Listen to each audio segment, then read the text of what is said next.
Hello students, good morning and once again a warm welcome to all of you in the next part of this video lecture, right? So आज हम लोग शुरुआत करेंगे lecture number 13 में second वाले topic के बारे में जिसका नाम दिया हुआ है SN2 रिएक्शन, राइट? हमने इसके पहले वाले लेक्चर में SN1 रिएक्शन के बारे में डिस्कस किया था। आज वलास हमने उसके एनर्जी प्रोफाइल डायग्राम के बारे में भी डिस्कस किया, राइट? सो आई होप उस टॉपिक के बारे में सारे बच्चों को समझ में आ गया होगा। अब जिन बच्चों को SN1 रिएक्शन क्लियरली समझ में आया होगा उसी स्टूडेंट्स को SN2 रिएक्शन अब आपको एकदम फटाफट समझने में कोई दिक्कत नहीं आने वाली। Is that clear? सो अगर आपको SN2 रिएक्शन ध्यान से समझना है सो उसके पहले SN1 रिएक्शन आप ध्यान से देखो बिकॉज वो स्लाइटली डिफिकल्ट है as compared to the SN2 reaction. Clear? So let's begin with this topic which is SN2 reaction. ठीक है? अच्छा, एक चीज याद रखना, जैसे हमने SN1 रिएक्शन में टर्शरी ब्यूटाइल ब्रोमाइड इस कंपाउंड का एग्जांपल लिया था, उसी तरीके से SN2 रिएक्शन में what we have to take, we have to take an example of a methyl bromide. Clear? तो SN1 रिएक्शन बोला, आई रिपीट, SN1 रिएक्शन बोला तो आपने एग्जांपल के तौर पे क्या लेना है students? That is tertiary butyl bromide. Whereas if it is SN2 reaction तो आपको एग्जांपल के तौर पे लेना होता है मिथाइल ब्रोमाइड। आप ब्रोमाइड की जगह पे कोई और एग्जांपल ले सकते हो, इवन आप इसकी जगह पे भी दूसरा एग्जांपल ले सकते हो, बट आपके सिलेबस में इस एग्जांपल के बारे में दिया हुआ है, so will stick to that. उसके आगे हम नेक्स्ट एग्जांपल सॉल्व करके बताएंगे, but will begin with the simple one. Clear? तो SN2 रिएक्शन दिया हुआ है, so we have to take methyl bromide. Clear? चलो फटाफट विदाउट वेस्टिंग टाइम शुरुआत कर लेते हैं। तो सबसे पहले आपको एक्सप्लेन करना होता है S का मतलब क्या होगा, N का मतलब क्या होगा, whereas सेकेंड का मतलब क्या होगा। क्लियर? तो S stands for substitution, everyone knows that. N का मतलब क्या होगा, न्यूक्लियोफाइल या फिर न्यूक्लियोफिलिक। क्लियर? whereas सेकेंड इसका मतलब होगा bimolecular. Students very important term, second का मतलब यहां पे हो जाएगा बायमोलिक्यूलर, या फिर आप इसे कह सकते हो that is second order reaction. अगर आपको कुछ याद होगा, हमने पिछले लेक्चर में मैंने आपको बताया था फर्स्ट ऑर्डर क्या होता है, सेकेंड ऑर्डर रिएक्शन क्या होता है। Clear? Uni stands for one whereas bi stands for two. तो यहां पे आपका टू दिया हुआ है जिसका मतलब ये रिएक्शन बायमोलिक्यूलर रिएक्शन होगा, whereas ये आपका सेकेंड ऑर्डर को फॉलो करता है। आई रिपीट, किस चीज को फॉलो करेगा? सॉरी, सेकेंड ऑर्डर रिएक्शन को फॉलो करेगा। अब सेकेंड ऑर्डर का मतलब क्या होगा? तो रेट ऑफ रिएक्शन हमेशा डिपेंड करेगा कितने रिएक्टेंट्स के ऊपर स्टूडेंट्स? दो रिएक्टेंट्स के ऊपर। क्लियर? चलो फटाफट शुरुआत करेंगे। तो S का मतलब समझ में आ गया, N का मतलब भी हो गया, ये आपने आपके बुक में लिखना है, साइमल्टेनियसली लिखते जाओ सर ने क्या क्या बताया हुआ है। तो S हो गया, N हो गया, अब आपका सेकेंड वाला भी हो गया। क्लियर? तो फटाफट से शुरुआत करेंगे। सबसे पहला पॉइंट, फर्स्ट वन, हमने किसके बारे में डिस्कस किया था? General reaction. क्लियर? चलो जनरल रिएक्शन में SN1 रिएक्शन में क्या लिया था? That was tertiary butyl bromide, but this time what we gonna have, that is methyl bromide. Clear? चलो तो फटाफट पहले लेते हैं, शुरुआत करेंगे मिथाइल ब्रोमाइड से। इसका रिएक्शन किसके साथ करना है स्टूडेंट? फटाफट रिकलेक्ट करो, पोटेशियम हाइड्रोक्साइड, मैंने शॉर्ट में लिखा हुआ है, आप समझदार हो समझ जाओगे। ठीक है? चलो potassium hydroxide, condition aqueous, alcoholic लेना नहीं है। क्लियर? चलो in presence of heat reaction करने के बाद मिथाइल ब्रोमाइड कन्वर्ट होगा मिथाइल अल्कोहल में। Is that clear? समझ में आ गया? चलो अब इस स्टेटमेंट को हम लोग क्या करेंगे, रिएक्शन में कन्वर्ट करते हैं। So here will be having the reaction methyl bromide, methyl stands for CH3 and bromide will be Br। Clear? चलो प्लस इसका रिएक्शन किसके साथ करने वाले हो? पोटेशियम हाइड्रोक्साइड, फॉर्मूला क्या बनेगा? KOH, condition aqueous in presence of heat. Clear? Reaction करने के बाद चलो मुझे बताना, ये वाला क्या बन जाएगा? न्यूक्लियोफाइल। ये वाला क्या बन जाएगा? न्यूक्लियोफाइल। इसके पास नेगेटिव चार्ज, इसके पास भी नेगेटिव चार्ज। चलो तो यहां से किसको मैंने रिप्लेस किया? Br को, और उसकी जगह पे हमने किसको अटैच किया? That is OH। तो हमारा आंसर क्या बनेगा? That is CH3-OH plus by product क्या बनेगा इसका, तो यहां पे आ जाएगा पोटेशियम, यहां पे दिया हुआ है Br, दोनों चीजें मिलके बनाएंगे KBr. Is that clear? And this compound is exactly what we called as methyl alcohol. Clear? तो रिएक्शन बहुत सिंपल था, कुछ नहीं करना है, जैसे आपने SN1 रिएक्शन में सॉल्व किया था with the help of tertiary butyl bromide, उसी तरीके से आपको यहां पे methyl ब्रोमाइड का एग्जांपल लेके सॉल्व करना है. Is that clear? समझ में आ गया. अब हम लोग बढ़ेंगे सेकेंड वाले पॉइंट के ऊपर. दैट वाज सेकेंड वाला पॉइंट क्या था, फटाफट रिकलेक्ट करो, आपके पास ये आंसर, वहां पे दिमाग में आंसर रेडी कर लो. That was rate of reaction. Clear? Rate of reaction, या फिर मैंने उसे क्या कहा था, दैट वाज काइनेटिक एक्सप्रेशन. फटाफट आपके बुक में कॉपी करते जाओ. ठीक है, चलो, तो यहां पे आ गया काइनेटिक एक्सप्रेशन. ठीक है, अब रेट ऑफ रिएक्शन से मुझे क्या पता चलेगा, या फिर काइनेटिक एक्सप्रेशन से मुझे क्या पता चलेगा कि आपका जो रिएक्शन है वो कितनी रिएक्टेंट्स के ऊपर डिपेंड हो रहा है, whether it is depending on only one reactant और it depends on more than one reactants. Clear? तो यहां पे हम लोग देखते हैं फटाफट, rate of reaction is directly proportional to the, अब मुझे बताना यहां पे मेरे पास कितने रिएक्टेंट्स हैं, दो रिएक्टेंट्स हैं, तो यहां पे आपका जो रेट ऑफ रिएक्शन होता है, मैंने आपको लास्ट टाइम बताया था, रेट ऑफ रिएक्शन हमेशा डिपेंड करता है रिएक्टेंट्स के ऊपर, ना कि आपके प्रोडक्ट के ऊपर. तो SN1 की कहानी क्या थी, रेट ऑफ रिएक्शन सिर्फ और सिर्फ एक रिएक्टेंट के ऊपर डिपेंड होता था. So that was the reason उसे हमने SN1 करके कहा था. बट इस बार रेट ऑफ रिएक्शन जो है वो इस दोनों रिएक्टेंट्स के ऊपर डिपेंड होगा. ठीक है, तो यहां पे क्या बन जाएगा, कॉन्सेंट्रेशन ऑफ, पहला रिएक्टेंट कौन है, that is methyl bromide, and concentration of, यहां पे क्या दिया हुआ है KOH, उसमें से हम लोग सिर्फ OH के बारे में लिखेंगे.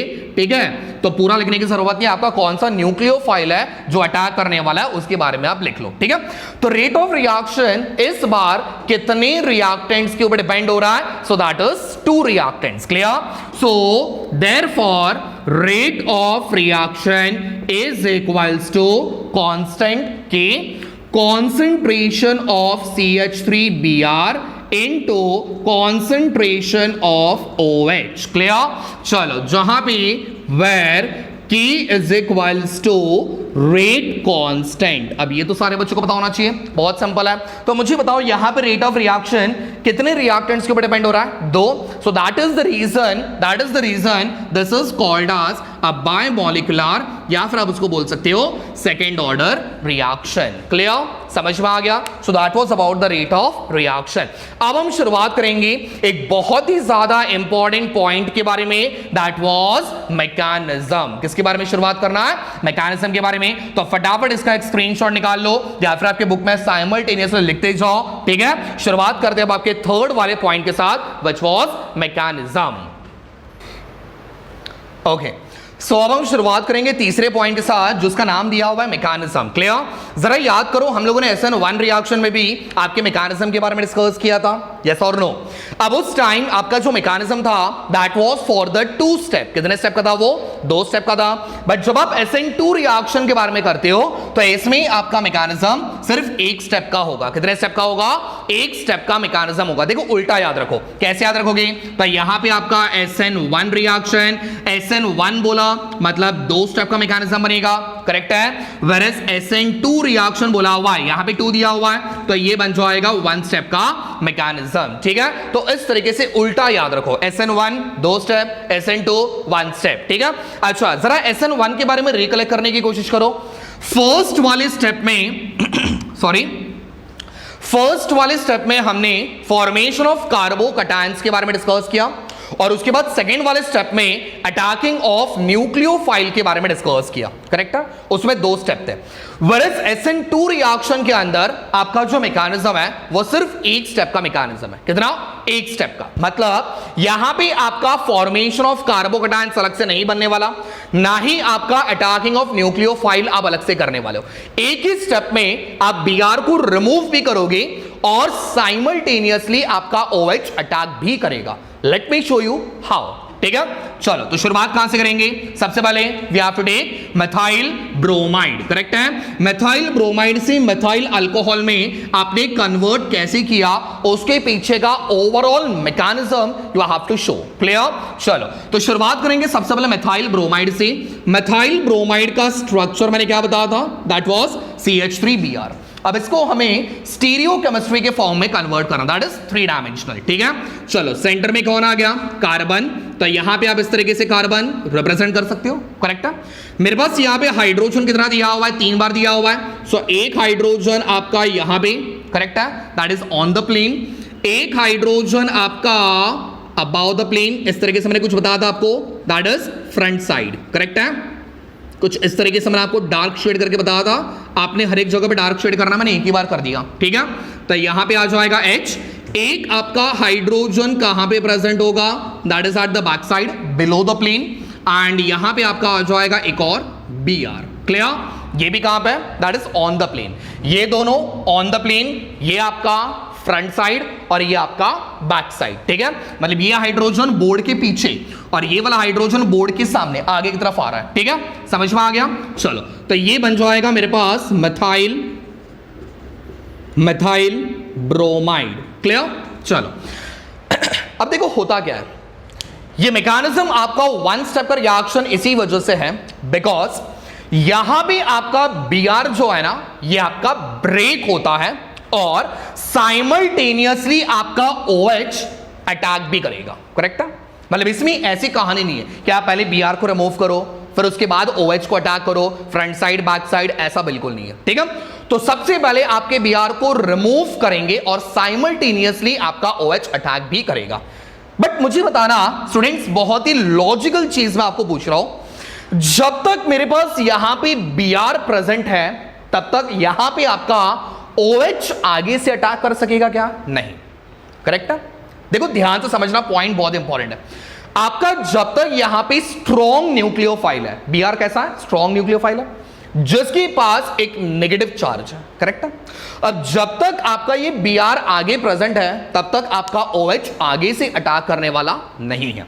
तो सबसे पहला पॉसिबिलिटी, आपका OH फ्रंट साइड अटैकिंग नहीं करेगा। तो पॉइंट यहां पे नोट करना है स्टूडेंट्स, OH आपका OH माइनस फ्रंट साइड से अटैकिंग नहीं करेगा। द रीजन इज ऑलरेडी यहां पे कौन है? Br, जिसके पास कौन सा चार्ज है? नेगेटिव। अगर मान के चलते हैं OH आ भी गया, पॉइंट समझ लो मैं क्या बोल रहा हूं, अगर OH आ भी गया तो स्टूडेंट्स इसके पास नेगेटिव चार्ज है, इसके पास नेगेटिव चार्ज है, दोनों आपस में क्या करेंगे? रिपल्शन करेंगे, करेक्ट है। तो रिपल्शन की वजह से वहां पे वो बॉन्ड बनने की बात तो दूर है, वो पास में भी नहीं आ सकता है, करेक्ट है। समझ में आ गया? तो इसी वजह से आपका फ्रंट साइड अटैकिंग बैन हो गया, मतलब वो तो होने वाला नहीं है। तो रास्ता कौन सा बाकी बचा?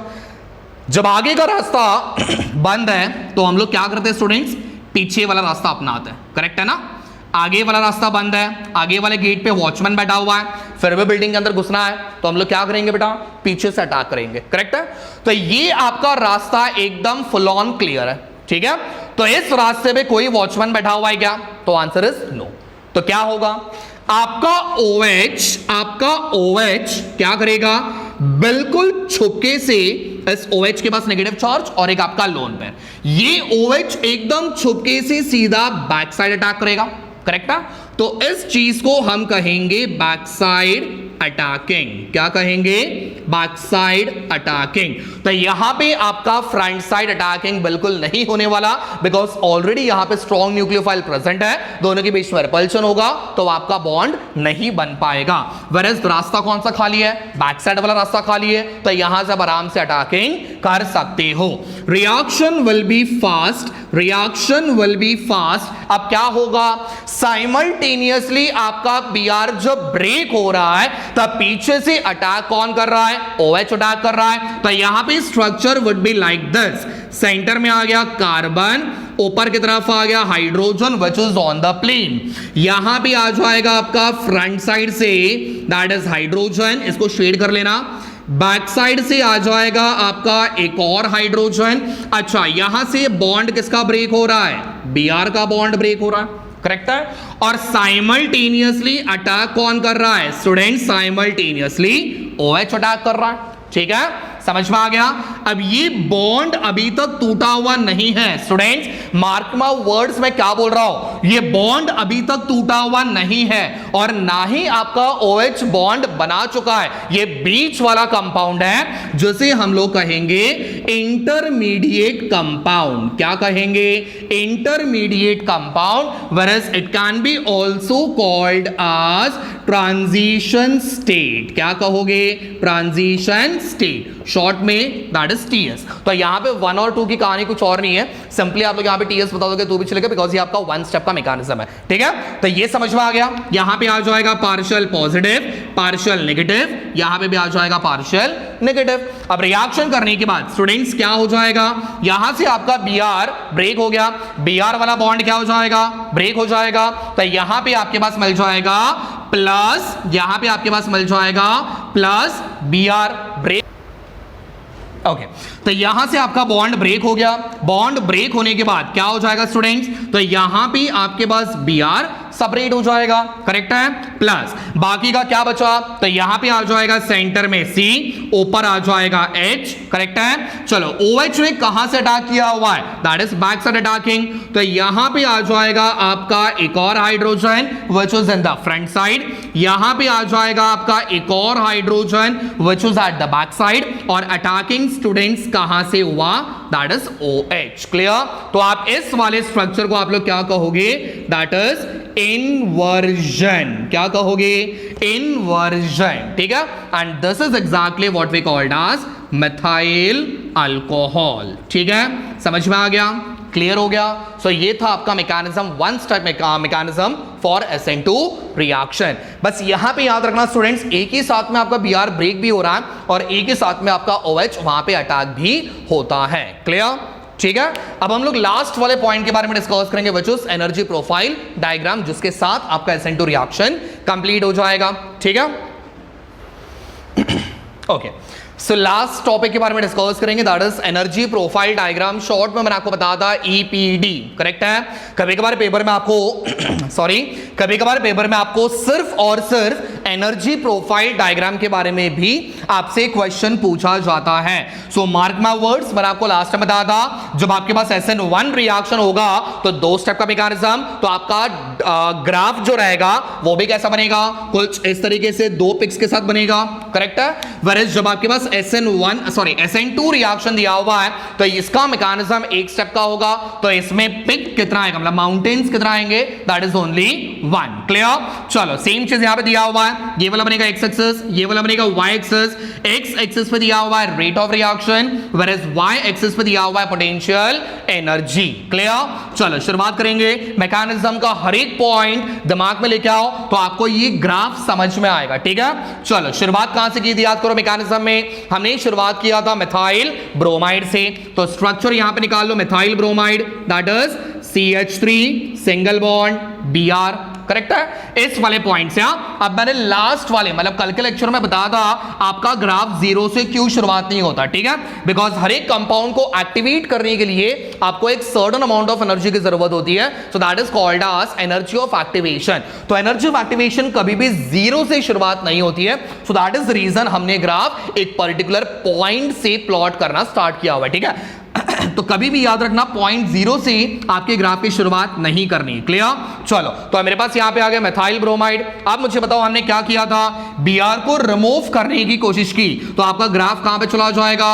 ऊपर, करेक्ट है। और साइमल्टेनियसली बैक साइड से अटैक किसने किया था? OH ने अटैक किया था, तो आपका स्ट्रक्चर बनेगा यहां पे CH3, यहां से आपका Br रिमूव हो रहा है, whereas यहां से आपका OH क्या कर रहा है? अटैक कर रहा है, ठीक है। तो इस तरीके से आपका स्ट्रक्चर यहां पे बनेगा with a partial positive, partial negative, partial negative, और ये बन जाएगा हमारा ट्रांजिशन स्टेट। अब उसके बाद क्या हुआ, जैसे आपका Br ब्रेक हुआ, जैसा आपके बीआर ने इस बॉन्ड को ब्रेक किया, आपका ग्राफ स्लाइटली नीचे आ गया और इस पॉइंट पे आके उसने क्या बनाया, that is methyl alcohol. Clear, समझ में आ गया। तो इस तरीके से आपको ग्राफ यहां पे प्लॉट करना है। अब यहां पे एनर्जी ऑफ एक्टिवेशन पहले वाले में, एनर्जी एट द एंड, ठीक है, शुरुआत में आपका एनर्जी और लास्ट में आपका एनर्जी, डिफरेंस आप देख पा रहे हो, ठीक है। तो इसी डिफरेंस को आप लोग क्या बोलोगे, दैट इज डेल्टा एच। कल ही बता था मैं आपको। तो डेल्टा एच का मतलब क्या हो जाएगा, चेंज इन एंथैल्पी। क्लियर, तो डेल्टा एच का मतलब बन जाएगा चेंज इन एंथैल्पी। वरएज एनर्जी आपने यहां से शुरुआत किया और ग्राफ यहां तक पहुंचा, करेक्ट है।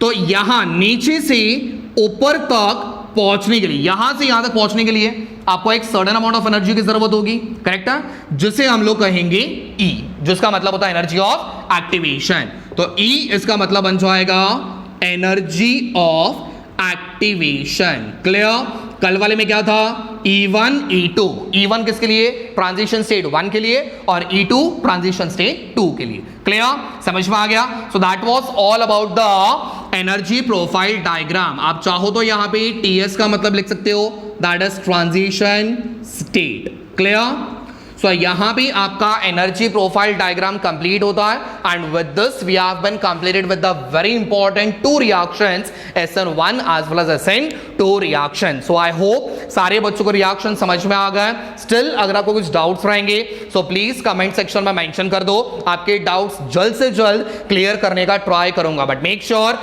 पॉइंट्स आप साइमल्टेनियसली बुक में निकाल के लो। क्लियर, अब नेक्स्ट वाले लेक्चर में हम शुरुआत करेंगे हैलोजेंस इस वाले पार्ट पे, ठीक है। Thank you so much, stay tune for the next video.